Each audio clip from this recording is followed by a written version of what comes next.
एक इंसान जिसको अपने काम के लिए रमन मैग्सेसे अवार्ड मिलता है, जी। वो अवार्ड जो एशिया में जिसको नोबेल के बराबर माना जाता है, नोबेल पुरस्कार के बराबर। एक इंसान जो दुनिया भर में इंडिया का नाम करता है, एक इंसान जो इनोवेशन करता है, एक इंसान जिसके काम पे फिल्म बनती है, थ्री इडियट्स, और फुंगशुक बांगडू का वो किरदार है जो कि जिसको रेप्लिकेट किया गया। और अभी लेटेस्ट ये है कि एक हाउस पैनल है, पार्लियामेंट्री हाउस पैनल, उसने रेकमेंड किया यूजीसी को कि आपको ये जो हियाल है, जो आपका इंस्टीट्यूट है, इसकी वर्किंग को और इसके काम करने के तरीके को, इसकी फ़िलॉसफी को इम्प्लीमेंट करना चाहिए देश की दूसरी। जी। और दूसरी तरफ एक रील मैंने देखी जिसमें सोनम वांगचुक कह रहे हैं कि अगर मैं जेल में गया तो मेरी वर्थ तभी देश को पता चलेगी जब मैं जेल के पीछे हूँगा।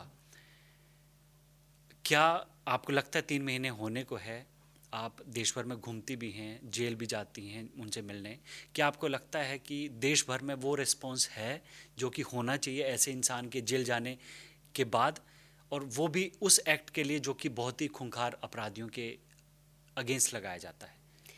डेफिनेटली मैं फ़्लाइट्स में भी लोगों को मिलती हूँ, तो जब या ट्रेन में जब जाती हूँ जोधपुर या और कहीं जाती हूँ, तो लोग पहचान जाते हैं और हर एक के मुंह से यही निकलता है कि ऐसा क्यों गवर्नमेंट कर रही है, ऐसा क्या गलत, वो तो इतना अच्छा ही कर रहे थे।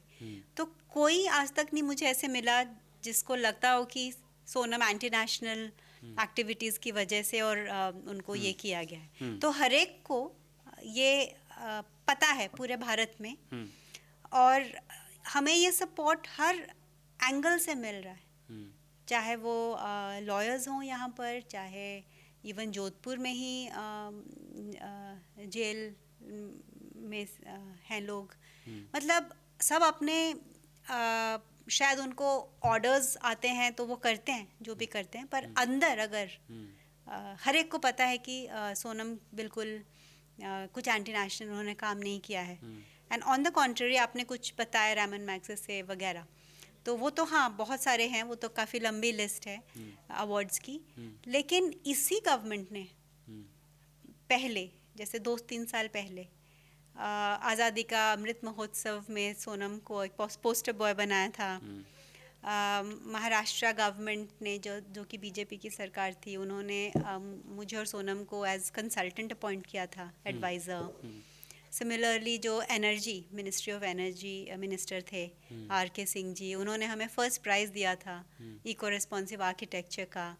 हमारे आइस्तूपा को मिनिस्ट्री ऑफ ट्राइबल अफेयर्स ने अवार्ड दिया था, और ये पिछले 3-4 सालों में ही सब हुआ है।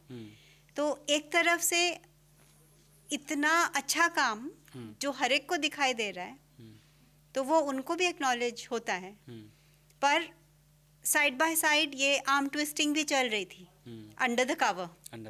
ओके। आर्म ट्विस्टिंग चल रही थी जो कि अभी ओपनली की गई है। तो अभी जो मैं पिछले क्वेश्चन भी आंसर कर रही थी कि लैंड ले जाने के बाद भी सीबीआई को भेजा, फिर आईटी के हर हफ्ते 2-3 लेटर्स आते थे, income tax department, income tax के, तो हमने सारे पेपर्स उनको दिखा दिए, सारे बैंक स्टेटमेंट्स उनके पास है, कुछ भी उनको गलत नहीं उसमें दिखाई दिया। तो फाइनली यही बचा था एनएसए, क्योंकि एक ऐसा प्रोविज़न भारत के पास है जो कि आप बिना किसी वजह के आप किसी को भी ले जा सकते हो, क्योंकि ये प्रिवेंटिव है। प्रिवेंटिव है। तो 1 साल तक ना तो जमानत हो सकती है, ना कोई ट्रायल चल सकता है। हमने एक है उसका प्रोसीजर की एडवाइजरी बोर्ड है, जिसको कि जो डेटिन्यू है वो ही रिप्रेजेंट करेगा, उसके लिए उसको लीगल हेल्प भी नहीं मिलेगी। अच्छा। वो जस्ट अपने एक फ्रेंड के थ्रू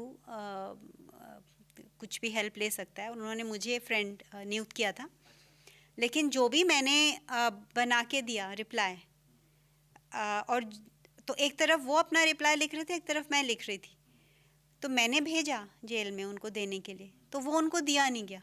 अच्छा। और उन्होंने जो भेजा एडवाइजरी बोर्ड को, मुझे नहीं दिया गया। अच्छा। तो हम जैसे पैरेलली काम कर रहे थे, तो फ्रेंड का कोई मतलब नहीं हुआ।